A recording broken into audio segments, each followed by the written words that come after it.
everybody, Backyard Bullion here.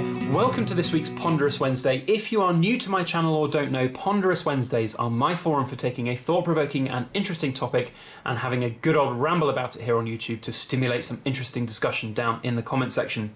Now this week I'm going to tackle the question of why do we bother having denominations on gold, silver and commemorative coins? What's the point? Because often the denomination value that is put on a coin is far less than the actual metal value of the coin, not to even mention the potential numismatic value of the coin as well. So I think it's a really interesting topic. I'm going to ask questions like, can you actually spend this? Can you go into a bank or into a post office or into a shop and buy something for £2 with your silver Britannia? Or is it just one of these little fallacies that we've been kind of brought up to know about coins? Another interesting question would be about commemorative coins like these old school £5. Now these are not precious metal coins, but they have £5 denominations and are theoretically legal tender. However, recently there's been quite a bit of a furore because banks have been instructed by the Royal Mint not to accept those and give cash sums out to people. So it's a very interesting question as to whether or not those are actually coins. You know, they've been denominated as coins and that theoretically makes them coins, but if you can't spend them, then they become a barter tool rather than a coin in its own right. So it's a very, very interesting subject and I'd love to know your opinions as we go through this video, so please do comment down below. Of course, everything that I'm talking about today is just my own thoughts and opinions on the subject. It may well differ from yours. It's certainly not financial advice, so anything that I say in this video really is just my own thoughts and opinions, so please take it as that. So coin denominations. So we've got here an array of different coins and in fact a giant silver bar, which is I guess the lead-in point here, which is, should you bother with coins if there's no real kind of value to have? I say value, if there's no benefit to having a value, a denominated value on a coin, then what's the point? You might as well just go and get a lump of silver, because often a lump of silver as an ingot will be potentially cheaper than buying a premium coin or a coin with some numismatic value. Certainly when you look at the Rwanda nautical ounce here, the Endeavour, you know, this is a coin which has got numismatic and gold value well and above the denomination of 100 Ijana there. I think I'm pronouncing that right. So you know, there's whole loads of different questions for stackers to ask themselves, not just about whether or not it's something that you can spend in an emergency in a shop.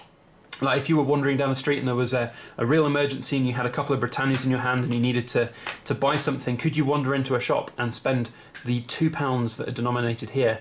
My argument would be no, you probably couldn't, because who is going to accept a coin which isn't really a coin? You know, people, your average Joe Blogs person in the UK will not have seen one of these before, will not have touched one of these before, will know anything about what they are. So you go into a corner shop or even a post office or a bank, they'll probably look at you a little bit strange and probably not give you the value. Now, not that you would actually want to do that, because one of the big problems, as I've said with this gold coin, is all of these coins are denominated far below their actual intrinsic metal value. And I guess the question is, why is that the case?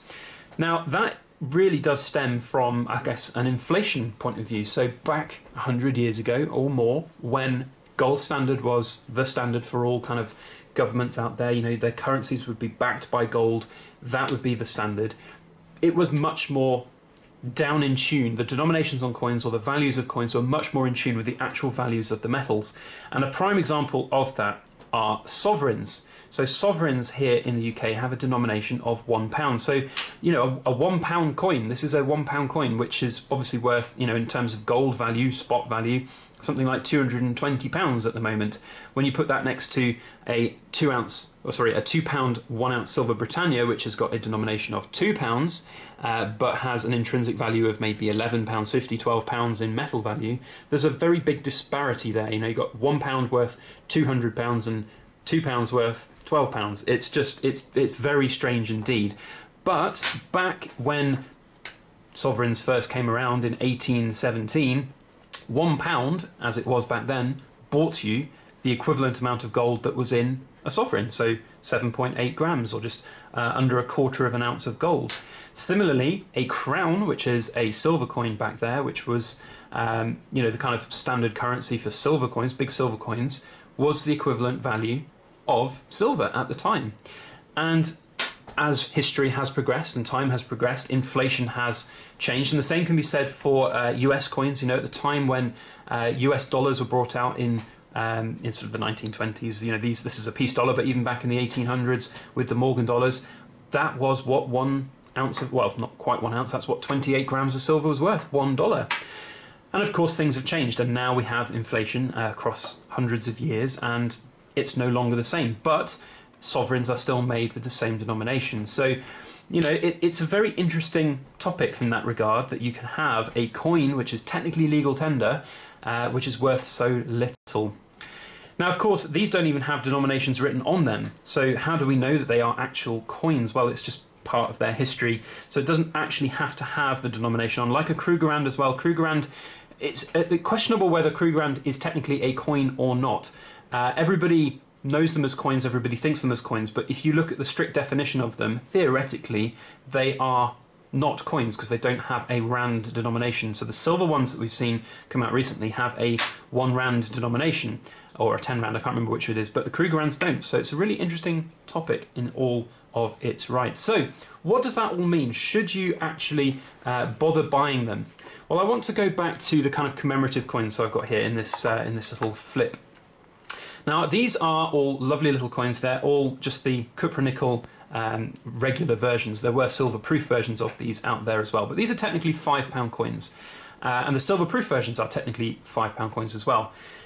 Also, the Royal Mint has brought out loads of other commemorative coins in the last couple of years, like the 100 for £100, £100 for £100 coin, 50 for 50, 20 for 20, and so on. And there was a very big kind of, I guess it's not really a scandal because there's not that many people out there who actually know about this world of silver and gold and so on. But Joe Public were a little bit peeved off when they actually discovered that if they took their £20 for £20 coin to a bank, that all of a sudden the banks weren't refunding or giving them the cash for that coin. And there were a few people out there who did something very sneaky, and they would go and buy, you know, thousands of pounds worth of these coins at face value from the Royal Mint using a credit card, get some cash back or air miles or whatever it might be, then go and take all of their coins to the bank and get their lump sum back. But all of a sudden, the Royal Mint said, no, banks, you should not accept them. They are commemorative coins. They are not face value. They are not legal tender. And the Royal Mint has subsequently updated its website on what constitutes a legal tender coin. So, you know, it's very, very interesting that essentially these are billed as legal tender coins, but they're not legal tender coins at all. So that means that they essentially become barter coins, barter tools. And why would you then bother having a coin in a coin form if you're just going to have barter kind of exchange systems? Now, barter exchange systems are really interesting, and I've actually used them in my business for Backyard Bullion as well as trades over on the Silver Forum. And I think it's actually really good. It's a very, very good way of being able to exchange goods and services. And that's exactly what metals and coins and, you know, the history of gold and silver has been used for. It's a barter exchange system. If Joe Bloggs wants to have his boiler repaired and Fred Flintstone can repair it, I know I'm just making names up here on the spot, so forgive me, but if Joe Bloggs and Fred Flintstone both need a service, or one needs a service, one can provide a service, but Fred Flintstone doesn't need anything that Joe Bloggs can give, then Joe Bloggs can give him some money, and then Fred Flintstone can go and buy something. That's the whole point of money. It's the whole point of gold and silver. But if you've got just these, then why would you bother having the £2 on it? It's very strange to get your head round. I appreciate. So why bother? Why not just have different sized lumps of silver that you can then use to kind of have as barter exchange? I mean, traditionally, back in the medieval times, you had coins which eventually ended up cutting in half.